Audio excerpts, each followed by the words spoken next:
தென்னாடுடைய சிவனே போற்றி, எந்நாட்டவர்க்கும் இறைவா போற்றி. அனைத்து தமிழ் உள்ளங்களுக்கும் கனிவான வணக்கங்கள்.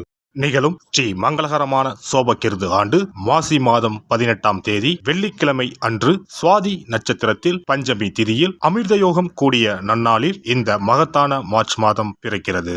பிறக்கும் இம்மாத கிரக நிலைகளை பார்க்கும் போது மேச ராசியில் குரு பகவானும் கன்னி ராசியில் கேது பகவானும் உள்ளனர். இம்மாத தொடக்கத்தில் சந்திர பகவான் துலாம் ராசியில் உள்ளார். செவ்வாய் மற்றும் சுக்கிர பகவான் மகர ராசியிலும், சூரியன் சனி புதன் பகவான் கும்பராசியிலும், ராகு பகவான் மீனராசியிலும் சஞ்சாரம் செய்கின்றனர். இம்மாத கிரகங்களின் பயிற்சி என எடுத்துக்கொண்டால் புதன் பகவான் மார்ச் மாதம் 7ஆம் தேதி கும்பராசியில் இருந்து மீனராசிக்கும், மார்ச் மாதம் 26ஆம் தேதி மீனராசியில் இருந்து மேசராசிக்கு என இருமுறை பிரவேசம் செய்கின்றார். மார்ச் மாதம் 7ஆம் தேதி சுக்கிர பகவான் மகர ராசியில் இருந்து கும்பராசிக்கும், மார்ச் 14ஆம் தேதி சூரிய பகவான் கும்பராசியில் இருந்து மீனராசிக்கும், மார்ச் மாதம் 15ஆம் தேதி செவ்வாய் பகவான் மகர ராசியில் இருந்து கும்பராசிக்கும் பயிற்சி அடைகின்றனர்.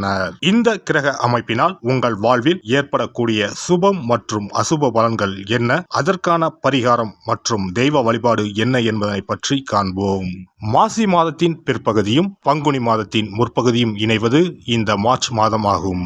பனிக்காலம் முடிந்து வசந்த காலம் துவங்க போகிறது. இனி உங்கள் வாழ்விலும் வசந்தம்தான். திடீரென கோடிகளில் சம்பாதிக்கும் வாய்ப்பும், ஜாக்பாட் அடித்தது போல பணம் குவியும் யோகமும் உண்டாக போகிறது. தயாராக இருந்துக்கோங்க. பண கஷ்டம், துன்பம், அவமானம் அனைத்தும் உங்களை விட்டு விலகப் போகும் நேரம் இது. விருச்சிக ராசி அன்பர்களே, இம்மாதம் பண வரவு கணிசமாக உயரும். புதிய ஆடை ஆபரணங்கள் சேரும். மனதில் தன்னம்பிக்கை அதிகரிக்கும். எதையும் சாதிக்க வேண்டும் என்ற மன உறுதி ஏற்படும். பழைய வாகனத்தை மாற்றிவிட்டு புதிய வாகனம் வாங்குவீர்கள். கணவன் மனைவிக்கு இடையே அந்யோன்யம் அதிகரிக்கும். குடும்பத்தில் மகிழ்ச்சியும் நிம்மதியும் ஏற்படும். பிரிந்திருந்த தம்பதிகள் ஒன்று சேர்வார்கள். சிலருக்கு குழந்தை பாக்கியம் கிடைக்கும். சுப நிகழ்ச்சிகளில் கலந்து கொள்வீர்கள். குடும்பத்துடன் விருந்து விசேஷங்களுக்கு சென்று வருவீர்கள். உறவினர்களால் உதவி கிடைக்கும். அதே நேரத்தில் அவர்களால் சிறு உபத்திரமும் ஏற்படலாம். உறவினர்கள் வகையில் சற்று பக்குவமாக நடந்து கொள்வது நல்லது. வெளிவட்டாரத்தில் மதிப்பு மரியாதை கூடும். வாழ்க்கை துணை வழி உறவுகள் உங்கள் ஆலோசனைகளை ஏற்றுக்கொள்வார்கள். அவர்கள் மத்தியில் உங்கள் கௌரவம் ஒரு படி உயரும். உடல் நலனில் மட்டும் சற்று கவனமாக இருப்பது நல்லது. அலுவலகத்தில் இதுவரை இருந்து வந்த இறுக்கமான சூழ்நிலை மாறும். உங்கள் பணிகளில் சக ஊழியர்களின் ஒத்துழைப்பு கிடைக்கும். சிலருக்கு எதிர்பார்த்த பதவி உயர்வு, ஊதிய உயர்வு போன்ற சலுகைகள் கிடைக்கும். நிர்வாகத்திடம் எதிர்பார்த்த கோரிக்கைகள் நிறைவேறும். தொழில் மற்றும் வியாபாரத்தில் லாபம் சுமாராகத்தான் கிடைக்கும். மாத முற்பகுதியில் வீண் விரயம் ஏற்பட சாத்தியம் உள்ளது. புதிய முயற்சிகளை தவிர்ப்பதுடன் வியாபாரத்தை விரிவுபடுத்தும் முயற்சிகளை தவிர்க்கவும். சக வியாபாரிகளால் மறைமுக போட்டிகளை சந்திக்க நேரலாம். குடும்பத்தை நிர்வகிக்கும் பெண்களுக்கு பல வகையிலும் முன்னேற்றம் தரும் மாதமாக இருக்கும். கணவரின் பாராட்டுக்கள் கிடைக்கும். அலுவலகம் செல்லும் பெண்களுக்கு சிறப்பான பலன்கள் ஏற்படக்கூடும். எதிர்பார்த்த பதவி உயர்வு, ஊதிய உயர்வு கிடைக்கக்கூடும். மாணவர்களுக்கு கல்வியை பற்றிய பயம் நீங்கும். குழப்பம் இல்லாத தெளிவான மனதுடன் பாடங்களை படித்து வெற்றி பெறுவீர்கள். கலைத்துறையினருக்கு கௌரவம் உயரும். விரும்பிய பதவி கிடைக்கும். வழக்கு விவகாரங்கள் உங்களுக்கு சாதகமாக இருக்கும். கைவிட்டு போன பொருட்கள் மீண்டும் கிடைக்கும். அலட்சிய போக்கை கைவிடுவது நல்லது. அரசியல் துறையினருக்கு பணப்புழக்கம் அதிகரிக்கும். எடுத்த காரியம் அனைத்தும் வெற்றிகரமாக முடியும். மதிப்பு மரியாதை சிறப்படையும். செல்வாக்கு ஓங்கும். நட்பு வட்டாரத்தில் குதூகலம் ஏற்படும். நட்சத்திர பலன்கள். விசாகம் 4ஆம் பாதம். இந்த மாதம் குடும்பத்தில் இருந்த சிக்கல்கள் தீரும். உத்தியோகத்தில் இருப்பவர்களுக்கு வீண் அலைச்சல் குறையும். மற்றவர்கள் மூலம் உதவிகள் கிடைக்கும். குடும்பத்திற்கு தேவையான பொருட்களை வாங்கி மகிழ்வீர்கள். கணவன் மனைவிக்கு இடையில் இருந்த கருத்து வேற்றுமை நீங்கும். அனுஷம் நட்சத்திரம். இந்த மாதம் வாழ்க்கையில் சந்தோஷம் அதிகரிக்கும். பிள்ளைகளால் கௌரவம் அந்தஸ்து உயரும். துக்கமும் துன்பமும் நீங்கும். தடைப்பட்ட காரியங்களில் இருந்த தடைகள் நீங்கி சாதகமாக நடந்து முடியும். தேவையற்ற மருத்துவ செலவு ஏற்படக்கூடும். வீடு பூமி மூலம் வரவேண்டிய வருமானம் தாமதப்படலாம். கேட்டை நட்சத்திரம். இந்த மாதம் வாழ்க்கை துணையுடன் விவாதம் உண்டாகும். தொழில் வியாபாரத்தில் ஈடுபட்டு இருப்பவர்கள் அவசர முடிவுகள் எடுப்பதை தவிர்ப்பது நல்லது. உத்தியோகத்தில் இருப்பவர்கள் வீண் அலைச்சலையும் காரிய தாமதத்தையும் சந்திக்க வேண்டியிருக்கும். காசி விசாலாட்சியை வழிபட எதிர்ப்புகள் அகலும். காரிய தடை நீங்கும். சிவபெருமானை வணங்குவதற்கும் அவரின் அருளை பெறுவதற்குமே அவருடைய ஆசி இருந்தால்தான் முடியும். அதனால்தான் அவன் அருளாலே அவன் தாள் பணிந்து என்ற அற்புதமான வாசகத்தின் மூலம் நாம் அறிய முடிகிறது. சிவ அருளை பெற வேண்டும் எனில் அது அத்தனை சுலபமான காரியம் கிடையாது. சிந்தையிலும் செயலிலும் சிவனையே நினைத்து ஒவ்வொரு காரியத்தையும் செய்ய வேண்டும். இனி இந்த மார்ச் மாதத்தில் மகா சிவராத்திரி எப்போது, இந்த நாளுக்கு அப்படி என்ன சிறப்பு என்பதனை பற்றி காண்போம். சிவபெருமானுக்கு எத்தனையோ திருநாமங்கள் உள்ளன. அவற்றில் மிக உயர்வானதாக சொல்லப்படுவது மகாதேவன் என்ற திருநாமம். மகாதேவன் என்றால் கடவுள்கள் அனைவருக்கும் மேலான கடவுள், கடவுள்களுக்கு எல்லாம் தலைவன் என்ற பொருள். சிவாய நம என சிந்திப்பவர்க்கு அபாயம் ஏற்படாது என்பார்கள்.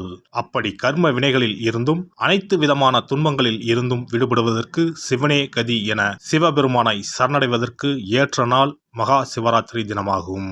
மகா சிவராத்திரி நாளில் சிவபெருமானை முழு மனதுடன் உண்மையான பக்தியுடன் வழிபட்டால் நம்முடைய வேண்டுதல்கள் அனைத்தையும் சிவபெருமான் நிறைவேற்றி வைப்பார் என்பது ஐதீகம்.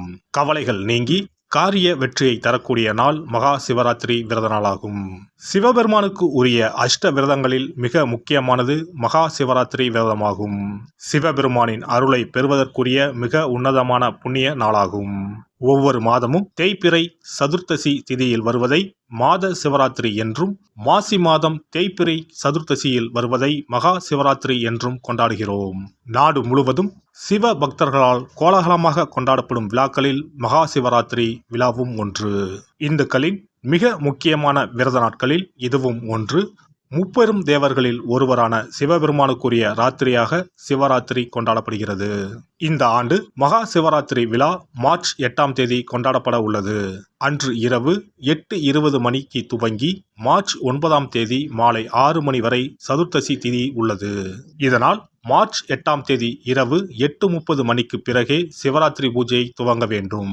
சூரிய பகவான் கும்பராசியில் பயணம் செய்யும் மாசி மாதத்தில் தேய்பிறை சதுர்த்தி நாளில் முதல் நாள் மாலை துவங்கி அடுத்த நாள் காலை வரை சிவனுக்கு தொடர்ந்து 4 கால பூஜைகள் செய்யப்படும். சிவராத்திரி அன்று இரவு முழுவதும் கண் விழித்து சிவ வழிபாடு செய்து அபிஷேகம், ருத்ராபிஷேகம் செய்து சிவ மந்திரங்களை உச்சரித்து சிவனின் அருளை வேண்டி பிரார்த்தனை செய்ய வேண்டும். ஆன்மீகத்தில் உயர்ந்த நிலையை அடைவதற்கும் துன்பங்கள் மற்றும் பாவங்களில் இருந்து விடுபட்டு மோட்சத்தை அடைவதற்கும் ஏற்ற நாள் இதுவாகும். மகா சிவராத்திரி அன்று அதிகாலையில் எழுந்து புனித நீராடி வீட்டை சுத்தம் செய்து பூஜை அறையில் விளக்கேற்றி வைக்க வேண்டும். பிறகு மாலையில் சிவன் கோவிலுக்கு சென்று அங்கு நடக்கும் அபிஷேகம் பூஜைகளில் கலந்து கொள்ள வேண்டும்.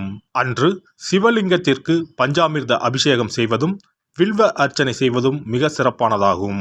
மகா சிவராத்திரி நாளில் எத்தனை முறை முடியுமோ அத்தனை முறை பஞ்சாட்சர மந்திரமான ஓம் நம சிவாய மந்திரத்தை உச்சரிக்க வேண்டும். இது தவிர சிவபுராணம் பாராயணம் செய்வது மிகவும் சிறப்பானதாகும். இந்த நாளில் ருத்ராபிஷேகம் செய்வதும் கோவில்களில் நடக்கும் ருத்ராபிஷேகத்தில் கலந்து கொள்வதும் மிகவும் சிறப்பானதாகும். இந்த முறையில் மகா சிவராத்திரி விரதம் இருந்தால் முந்தைய 3 பிறவிகளில் செய்த பாவங்கள் நீங்கும். மனக்கவலைகள், நோய்கள், வறுமை நிலை ஆகியன நீங்கும். அதோடு வாழ்வில் அனைத்து விதமான இன்பங்களும் உயர்வும் கிடைக்கும். நாம் செய்யும் வழிபாடு, பூஜை ஆகியவற்றிற்கு 2 மடங்கு பலனை தரக்கூடியது மகா சிவராத்திரி விரதமாகும். தஞ்சாவூர் மாவட்டத்தில் உள்ள பட்டுக்கோட்டை செட்டியக்காடு அர்த்த நாரீஸ்வரர் ஆலயத்தில் வரும் மார்ச் 8ஆம் தேதி வெள்ளிக்கிழமை மகா சிவராத்திரி அன்று 4 கால பூஜைகள் நடைபெற உள்ளன. இந்த பூஜைகளில் நீங்களும் கலந்து கொண்டால் தம்பதி ஒற்றுமை, மனப்பேறு, குழந்தை பேறு, ஆரோக்கியம், ஆயுள், செல்வம், புகழ் உள்ளிட்ட சகல நன்மைகளும் கிட்டும். எல்லாம் வல்ல இறையருளால் நீங்களும் உங்கள் அன்பு குடும்பமும் உடல் நலம், நீலாயுள், நிறை செல்வம், உயர் புகழ், மெய்ஞானம் ஓங்கி வாழ்க வளமுடன்.